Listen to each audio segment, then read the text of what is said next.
Estamos en comunicación telefónica en esta oportunidad a la ciudad de Rosario, en la provincia de Santa Fe. Está el ingeniero Agustín Rossi en contacto con nosotros. Ingeniero, muy amable y gracias por el tiempo que va a dispensar con nosotros. Gracias por su tiempo. No, muchísimas gracias a ustedes por esta comunicación, muy amable por consultarme.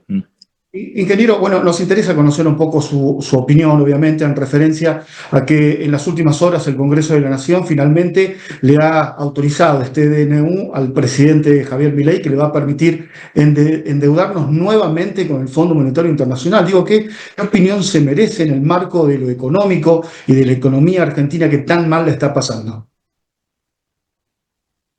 En primer lugar lo que hay que decir es que el DNU es ilegal, ¿no?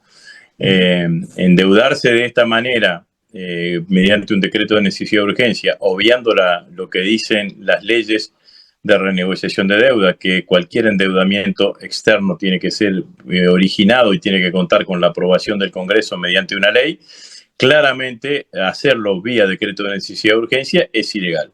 Esta situación de ilegalidad no es menor, porque posibilita que un nuevo gobierno, un próximo gobierno, desconozca la deuda que se esté tomando en base a este decreto de necesidad, de urgencia. Que yo creo, y yo propicio al menos, que si el justicialismo vuelve al gobierno, el próximo gobierno tiene que desconocer esta deuda y así hacérselo saber a los hombres y mujeres que integran el Fondo Monetario Internacional, porque vuelvo a decir claramente, el gobierno burló las leyes que existen hoy en Argentina. En Bueno, en segundo lugar, referencia a lo que usted dice, sí, no, por favor, continúe. No, sí, dígame. Quería preguntarle, porque en referencia a lo que usted dice, tal cual se ha expresado el PJ a nivel nacional de que no va a reconocer precisamente este endeudamiento que ya está encaminado por parte de esta gestión nacional. No, bueno, claramente que yo creo que hay que hacer eso, digamos, no hay que reconocerlo porque si no se burlan absolutamente de nosotros, porque el Fondo Monetario Internacional sabe que cuando se hizo la renegociación con Martín Guzmán al frente del Ministerio de Economía, se hizo vía una ley. Entonces, hacerla por decreto de necesidad de urgencia es simplemente por la debilidad propia que tiene el gobierno, que su propio presidente, una semana antes de emitir el DNU, había dicho que había que hacerla por ley y ahora la desconoció. En segundo lugar, es una vergüenza legislativa, es una vergüenza parlamentaria, porque los diputados que aprobaron el DNU aprobaron algo que no sabían. No saben ni cuánto, ni cuándo se va a firmar el acuerdo, ni cuánto va a ser el endeudamiento, ni a qué tasa, ni a qué tasa se va a tomar ese endeudamiento. Un cheque en Entonces, blanco. darle todas las cartas al presidente Milei es una nueva claudicación de esto que a veces se llaman oposición dialoguista, que la verdad que no tienen absolutamente nada de oposición, son consecuentes con un alineamiento con el poder económico de la Argentina, porque uno se debería preguntar, ¿por qué están todos alineados? Y están todos alineados porque el poder económico de la Argentina es el que propicia el endeudamiento de la Argentina, porque este camino del endeudamiento de la Argentina es permanentemente condenarla a la Argentina a cada vez más lejos a un proceso de autonomía e independencia. Usted fíjese lo paradójico que resulta que un partido como los libertarios, que está claramente en descomposición política, cuando uno ve que parlamentarios del mismo signo político se pelean en el Congreso, discuten entre ellos, se pegan piñas entre ellos, otra le tira agua a otra diputada, una diputada saca un megáfono. El presidente de la Cámara de Diputados, Menem, es el peor presidente que ha tenido la Cámara de Diputados en su historia. Lejos está de tener la elegancia que tenía su papá, Eduardo Menem, al menos para presidir las sesiones del Senado. Entonces, claramente, esto es una vergüenza. Bueno, ¿cómo este partido en descomposición logra que bloques a los cuales descalifica, estigmatiza, insulta, vituperea, terminen votándole cada una de las iniciativas que tiene? Bueno, será parte de la paradoja de la política argentina. Yo estoy convencido que es en realidad que todos esos bloques que que son insultados por el presidente, pero le votan al presidente, en realidad no le están votando al presidente, sino que están votando lo que el poder económico de la Argentina dice, y ese poder económico está claramente alineado con las expectativas que despierta el gobierno del presidente Milei, habida cuenta que el presidente Milei les da absolutamente todo, les ofrece además una baja del costo laboral, que es lo que ha tenido la Argentina durante todo este tiempo, y en el futuro la eliminación de las leyes laborales que protegen a los trabajadores en Argentina. Tocaba usted recién, ingeniero, el tema del Parlamento, ¿no? Yo digo, ¿piensa alguien en algún momento, digo, el nivel de discusión que hay en el Parlamento hoy por hoy? Porque pudimos nosotros todos conocer, bueno, los últimos audios que conocemos del presidente de la Cámara de Diputados de la Nación, bueno, lo que dice usted, las peleas que se han dado, digo, ¿por qué está el Parlamento en este nivel de discusión tan bajo hoy por hoy? No es el Parlamento, es toda la política argentina, y la que la induce a eso es el presidente Milei. Uno nunca ha escuchado tener presidentes que permanentemente estén insultando, a ver, digo, zurdos de mierda, degenerados fiscales, legión de mandriles. Bueno, toda es una cantidad de descalificaciones, de insultos, en forma permanente, digamos, ¿no? Entonces, esa impronta que le impone Milei a la política argentina, porque es el presidente de la República, de alguna manera también se cae sobre el Parlamento y aparecen todas estas cosas que usted claramente dice. Pero bueno, yo he estado muchos años en el Parlamento argentino y hemos tenido discusiones muy fuertes y debates muy fuertes. Recuerde usted, hace 15 años, cuando fue el debate sobre la 125, 15, 16 años, fue un debate muy intenso, muy fuerte, con mucha tensión que se percibía en el recinto, y todo el mundo se esforzaba de expresar sus ideas de la mejor manera posible, ¿no? Acá hay un bastardeo, le digo que hay un bastardeo de la palabra, un bastardeo de la lengua castellana, de la lengua castellana, del español, que es tan rico como para poder decir una cantidad de cosas. Y lo que hay en todo esto, porque no es solamente un problema lingüístico por parte del presidente Milei, una simplificación de la política entre buenos y malos, donde los buenos son los que están de acuerdo con él y los malos todo el resto. Entonces, los diputados pueden pasar de ser degenerados fiscales a ser bienvenidos y comer un asado en Olivos, porque esos diputados no permitieron que avance un proyecto de reforma previsional que aumentaba a los jubilados, digamos, ¿no? Entonces, me parece que este es el mecanismo de Milei. Bueno, el caso sintomático es Patricia Bullrich, ¿no? De acusarla de asesina a sostenerla como asesina, porque ahora, claro, de este lugar... La que ponía bombas en los jardines, ahora terminó siendo ministra de ella. Claro, digamos, ¿no? Irónicamente, entonces, de seguridad. Esto es lo que ha sucedido. Entonces, el Parlamento está degradado en su debate porque la política argentina está degradada en su debate público. Claro. Ingeniero, usted tiene quien dicen que va a ser el candidato más importante en la provincia de Buenos Aires, que permanentemente dice cárcel y balas, digamos, ¿no? Bueno, si ese es su único discurso, bueno, estamos complicados, digamos, ¿no?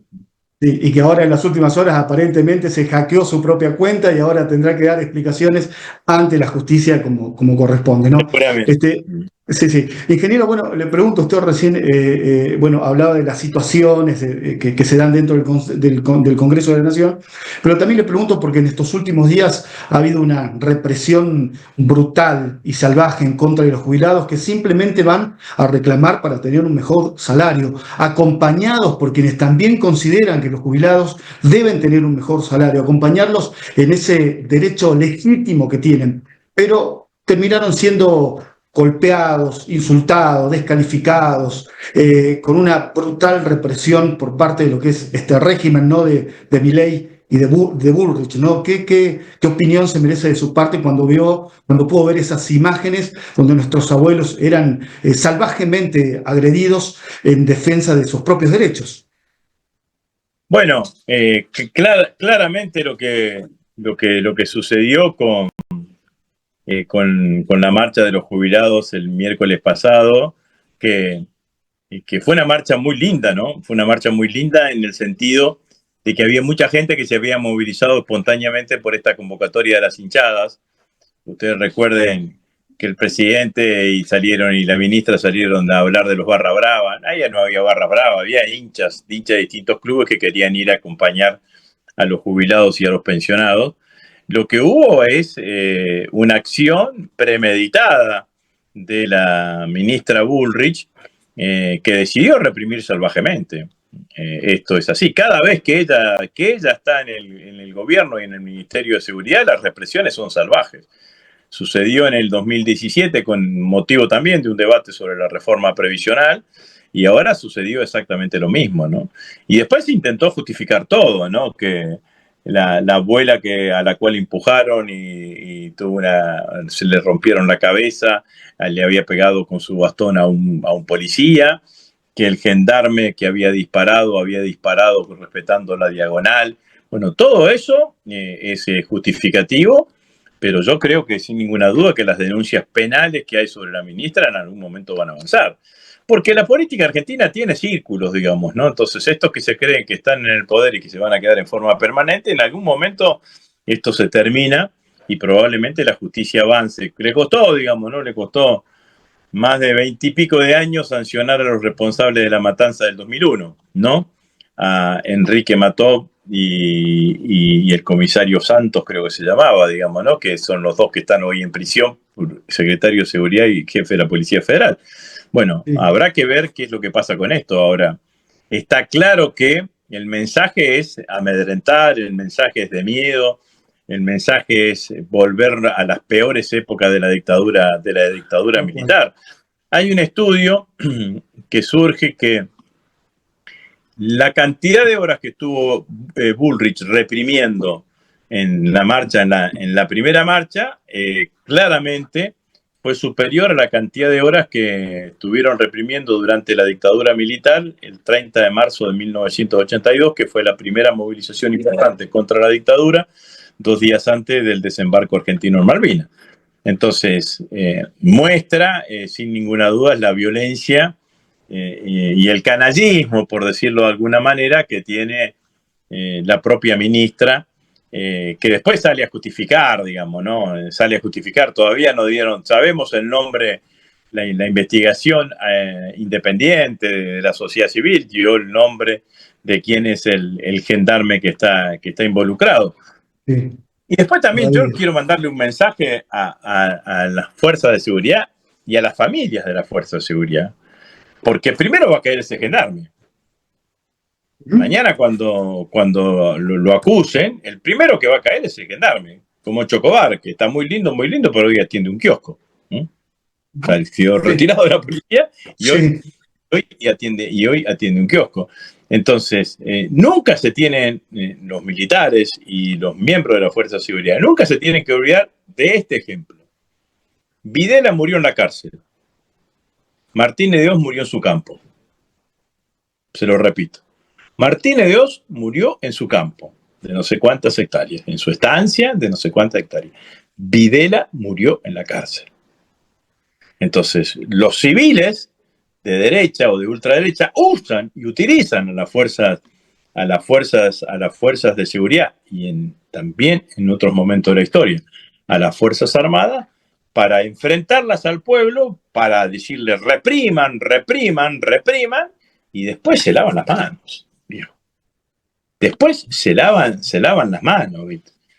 Yo me acuerdo que la gendarmería, cuando terminó el gobierno de Macri, la gendarmería le había regalado un sable a Bullrich. Digo, Bullrich va a utilizar ese sable para cortar el salamín, digamos, ¿no? Ahora, las denuncias penales que tuvieron sobre el caso de Rafael Nahuel, sobre todos los casos que estuvo involucrada Bullrich, se la comen, se la llevan adelante el personal de las fuerzas. Tal cual. Esto es lo que hay que decir, claramente, porque las fuerzas de seguridad y las fuerzas armadas son verticales.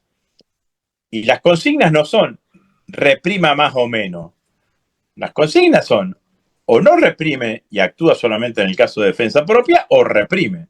Y empezaron a reprimir en la marcha de hace 15 días a las 2 14 horas, 14, 30 horas, digamos, ¿no? Sí, cuando todavía no pasaba nada. Entonces, esto es, y estuvieron reprimiendo. Entonces la pregunta es, ¿por qué en esta segunda, que quizás puede haber habido, yo creo que no, hubo más o menos la misma cantidad de gente, pero todo el aparato que pusieron lo comunicacional amedrentando, digamos, ¿no? Generando miedo, puede ser que haya disminuido alguna cantidad de gente, no hubo represión, no hubo incidente. ¿Por qué? Porque armaron un operativo para no reprimir. Entonces, usted arma el operativo para no reprimir o para reprimir. Porque usted lo que tiene que hacer en todo caso es una fuerza de seguridad. Cuando hay alguien que quiere ejercer el derecho de peticionar, va y peticiona. Lo que tiene que hacer es que ese derecho se desarrolle en paz. Eso es lo que tiene que garantizar la fuerza de seguridad. No reprimir el derecho a peticionar. Claro, claro. Ingeniero, mis dos últimas preguntas. La primera, preguntarle de qué manera se va a reorganizar el Partido Justicialista a nivel nacional. ¿Cómo se va a enfrentar este régimen que hoy viven los argentinos de la mano de un presidente como Javier Milei? ¿Qué le está faltando al Partido Justicialista? ¿Qué se va a reorganizar o no? ¿Cómo va a avanzar de acá en más hasta las próximas elecciones? Bueno, el justicialismo ha hecho un paso importante, a mí me parece, en su reorganización, que es la asunción de una nueva conducción partidaria con Cristina Fernández de Kirchner a la cabeza. Sin duda que es quien lidera, la líder más importante que hoy tiene el peronismo. Tenemos un año de proceso electoral. Los procesos electorales son importantísimos en la Argentina porque ahí es donde está la opinión verdadera de la gente, ¿no? Que la gente va a decir, no queremos que Milei siga por este camino o queremos que Milei siga por este camino. Yo creo que nosotros tenemos la obligación de ser la opción política opositora más importante. Tenemos que convocar a un gran frente nacional y popular, amplio, pero que la amplitud no nos haga perder intensidad. ¿Con esto qué quiero decir? Tenemos que ser claros en lo que le proponemos al pueblo argentino. Le decimos, no vamos a pagar esta deuda que tome el gobierno producto de haberla hecho con un DNU cuando tenía que haberlo hecho una ley. Eso hay que decirlo y hay que comprometerse ante el pueblo argentino. Los programas de inversiones que se hagan con este RIGI, que nosotros estamos en desacuerdo porque es un RIGI que solamente favorece a las empresas y no favorece a las inversiones, claramente.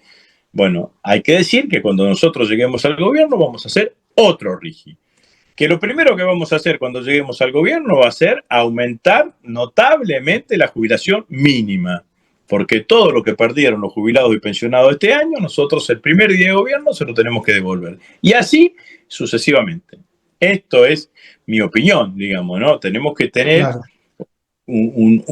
candidatos que se expresen taxativamente en contra de este proyecto perverso que lleva adelante el gobierno del presidente Milei. Por supuesto, tendrá que ser un mensaje claro del PJ, digo, a todos los argentinos. Sin duda que tiene que ser un mensaje muy claro, sin medias tintas. Voy a decir una palabra que no se usa actualmente, digamos, ¿no? Pero el peronismo tiene que mostrar su cara revolucionaria en estas próximas elecciones. Tiene que ser un peronismo trascendente, tiene que ser un peronismo transgresor, tiene que ser un peronismo que hable a las claras, digamos, ¿no? Hay que decir, miren, el sueño ese de la burguesía nacional no existe. El capitalismo, el capital en la Argentina juega en contra de los sectores populares y juega a favor de todos los gobiernos de derecha que existan en la Argentina. Bueno, entonces nosotros lo que tenemos que hacer es defender a los sectores populares sin dudas y desde el poder político disciplinar al poder económico para que el poder económico, por lo menos mientras nosotros gobernemos, vaya transitando un camino en beneficio del conjunto de los argentinos. Pero terminar, leía hoy, no la tengo confirmada la versión, que va a haber 200.000 millones de pesos en exenciones a todo lo que se llama la industria del conocimiento, ¿no? El que más se lleva de estos 200.000 millones de pesos es Galperín. Basta ya. ¿Cómo se va a llevar 200.000 millones de pesos Galperín, la empresa más importante que hoy tiene la Argentina? Yo fui autor, mire, le estoy hablando del año 2006, 2007, mi primera etapa de diputado nacional, que en ese momento se llamaba la ley del software. que era una ley que estaba destinada fundamentalmente a proteger a las pequeñas y medianas empresas que se dedicaban a la incipiente industria del software. Era una ley de fomento, porque imaginábamos que lo que iba a haber era un gran despegue de esa industria. Entonces, lo que buscábamos era una ley que proteja a las pequeñas y medianas empresas para que eso sea un efecto distributivo. Ahora, cuando usted hace una ley de fomento es porque intenta fomentar una actividad y invierte esos recursos o deja recursos que en este caso no ingresan al Estado para que esas empresas puedan desarrollar su actividad. Ahora, ¿qué fomento necesita Galperín, que encima se fue a vivir a Uruguay, que tributa en Uruguay y que se dedica a descalificar a los argentinos permanentemente? Bueno, esas cosas hay que terminarlas de cuajo y hay que comprometerse en eso, ¿no? Mi última pregunta, bueno, no, antes sí tengo una pregunta de por medio que me surgió ahora. En octubre del año pasado usted dijo que Cristina era la Messi del justicialismo. Y digo, es indiscutiblemente la líder hoy por hoy, digo, del PJ a nivel nacional. Sí, es indiscutible. Yo creo que eso es indiscutible, porque lo que pasa que, bueno, que siempre es difícil dimensionar en términos contemporáneos, ¿no? Siguiendo con la paradoja, todos lo dimensionamos a Messi, pero no adecuadamente. Imagínense que nosotros, yo tengo 65 años, vi el campeón mundial, soy de los argentinos que vio salir a Argentina 3 veces campeón mundial. Digamos, hasta el año 78, los argentinos hablábamos de Di Stéfano, que había sido una estrella 15 años antes o 20 años antes y ese tipo de cuestiones, digamos, ¿no? Bueno, entonces seguramente de Messi seguiremos, como seguimos hablando ahora de Maradona, hablando durante muchísimo tiempo. Ahora, que el peronismo tenga una dirigente política que fue, bueno, pongámoselo en su activo político, la compañera de Néstor Kirchner, que lo acompañó en los primeros 4 años de gestión de Néstor, que fue 8 años presidenta de la Nación, soportando diferentes cuestiones, ¿no? Yo digo, bueno, desde el punto de vista político, la 125, la crisis de Lehman Brothers en el 2008, la oposición encarnizada que apareció fundamentalmente a partir del año 2010, 2011, de los medios de comunicación encabezados por el grupo Clarín, sus propias bueno, desde el punto de vista personal, el fallecimiento de su esposo, sus propias enfermedades. Bueno, 8 años. 8 años. Yo la tuve oportunidad de acompañarla a Cristina a reuniones del G20, tuve la oportunidad de participar en reuniones junto con Cristina, por ejemplo, con Sarkozy, en ese momento presidente de Francia, y uno veía el respeto que se había ganado Cristina en el mundo con los mismos encuentros que tuvo en algún momento con el presidente Obama.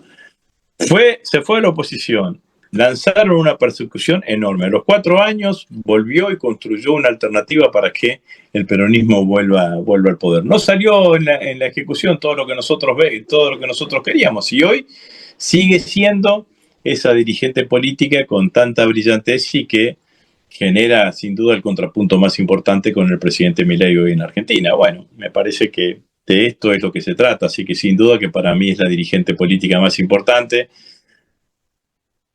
Es sin duda, a mi criterio, la líder política más importante del siglo XXI en la Argentina.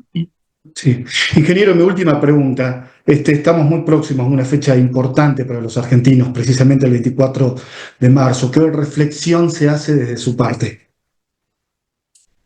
Es una fecha importante siempre. En este momento es más importante aún porque hay que mostrarle, porque hay toda una cosa que viene de la Libertad Avanza, que viene de Milei, que viene de la vicepresidenta y de todos los integrantes de la Libertad Avanza. Ayer acá en la ciudad de Rosario, una chica concejala, chiquita, 25 años, 26 años, concejala de la Libertad Avanza, reivindicando claramente la dictadura militar. Entonces no son negacionistas de la dictadura, son reivindicacionistas, reivindican lo que fue el proceso militar, lo que fue la dictadura militar. Entonces te van a cuestionar, me dicen, hay información de que van a sacar alguna cosa agresiva para el 24 de marzo, Sí, también aparentemente un video. un video de que no reconociendo la cantidad de desaparecidos, de Sí. detenidos desaparecidos desaparecido. Ya mire, el ejército argentino en el año 79 había reconocido que había 22.000 detenidos desaparecidos y faltaban todavía 4 años más para finalización de la dictadura militar. Así que es una discusión que lo que busca es impugnar la política de derechos humanos, la política de verdad, memoria y justicia. Así que yo espero sin ninguna duda que la movilización en todo el país sea una movilización importante. Da un fin de semana largo, convierte en un fin de semana largo, pero bueno, pero espero que todos aquellos comprometidos con la democracia y con vivir en base al respeto a los derechos humanos puedan llegar a tanto. El maniqueísmo que hace el mileísmo, que hace la Libertad Avanza con este tipo de cuestiones es patético, digamos, ¿no? Videla es un pobre viejo y los jubilados que movilizan en la Cámara de Diputados son terroristas. Tal cual. Digamos, ¿no? Videla, Videla, Suárez Más, son todos los que torturaron y demás. Camps son pobrecitos, bueno, algunos ya murieron, pero son pobrecitos, o los que están hoy detenidos cumpliendo prisión perpetua, son pobrecitos, son unos pobres viejecitos. Cuando tenían la picana no eran tan así. Entonces, a estos que torturaron son unos pobres viejecitos, y a los abuelos, los jubilados, los pensionados que se movilizan para exigir un aumento de sus saberes son terroristas. Bueno, este es el maniqueísmo que lleva adelante la Libertad Avanza, ¿no? Sí. Ingeniero Agustín Rossi, le agradezco por el tiempo que ha dispensado con nosotros. Ha sido usted muy amable y ha sido un placer poder entrevistarle. Bueno, muchas gracias, que sigan muy bien. Un saludo para allí y para todo Catamarca. Un abrazo grande. Hasta luego.